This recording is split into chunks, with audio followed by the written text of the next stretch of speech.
السلام عليكم ورحمة الله وبركاته. الحمد لله رب العالمين ثم الصلاة مع السلام على رسول الله صلى الله عليه وسلم أما بعد. Baada ya kumshukuru Mwenyezi Mungu Subhanahu wa Ta'ala, leo tumekuja katika darasa hili la mahaba. Na mpenzi mtazamaji wa channel yetu hii, katika darasa hili tutafundishana namna ya kuitumia aya hii katika jambo zima la kuongeza mahaba, mapenzi katika ndoa kwa mwanamke au mwanaume. Kwa yeyote mwenye kutaka kuitumia aya hii kwa ajili ya kuongeza mapenzi na mawada katika ndoa, ikiwa mwanaume hamsikilizi mwanamke au mwanamke hamsikilizi mwanaume, basi kupitia aya hii Mwenyezi Mungu Subhanahu wa Ta'ala atashusha mapenzi ambayo kupatapokuwa nayo.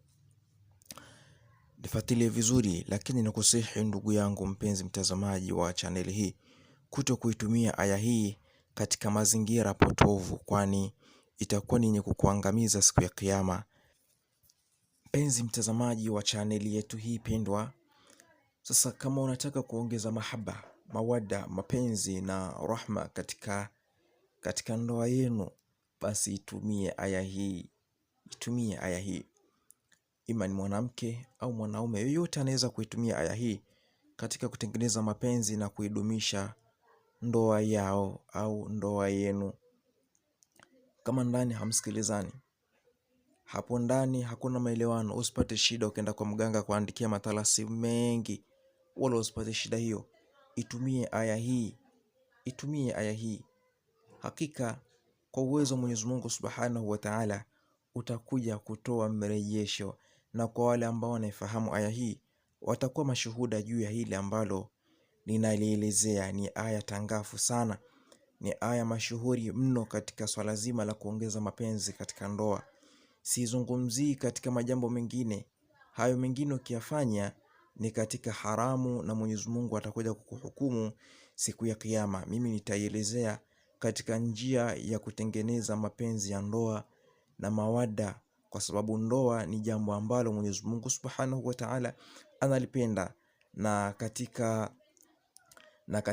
katika halali ambazo Mwenyezi Mungu anazichukia ni pamoja na kuvunjika kwa ndoa kwa namna yoyote. Kwa hiyo ninaielezea aya hii kwa lengo la kudumisha ndoa, mapenzi yapatikane ndani ya ndoa.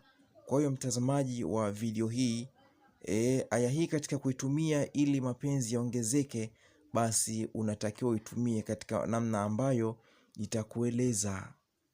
Sasa namna ya kuitumia hii aya, utatafuta matunda ambayo anayapenda mume wako au mke wako anayapenda. Ukishakuwa umeyapata, utayaosha vizuri hayo matunda. Ukishakuwa umeyaosha vizuri hayo matunda yako, cha kufanya kaa chini, alafu yasomee hayo matunda hizi aya.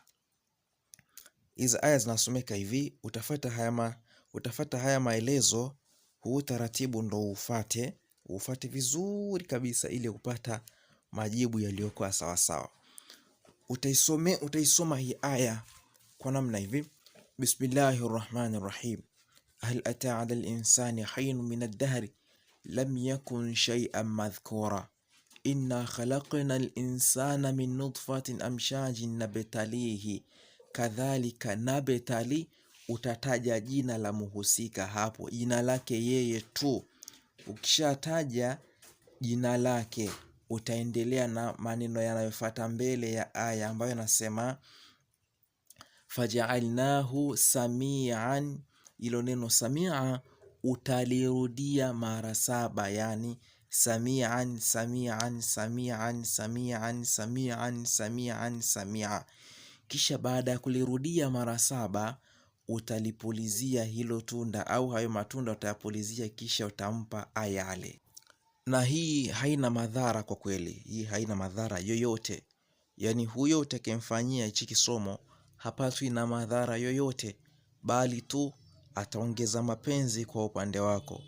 Lakini isiwe sababu ya kuongeza kwake mapenzi ukaja kumtesa wewe. Hatuko katika mafundisho hayo. Na kwa wale ambao hawawezi kabisa kusoma, basi wafuatilie katika video zangu nyingine. Huko tumeelezea namna ya kutumia miti kwa ajili ya kuongeza mapenzi katika ndoa inshallah.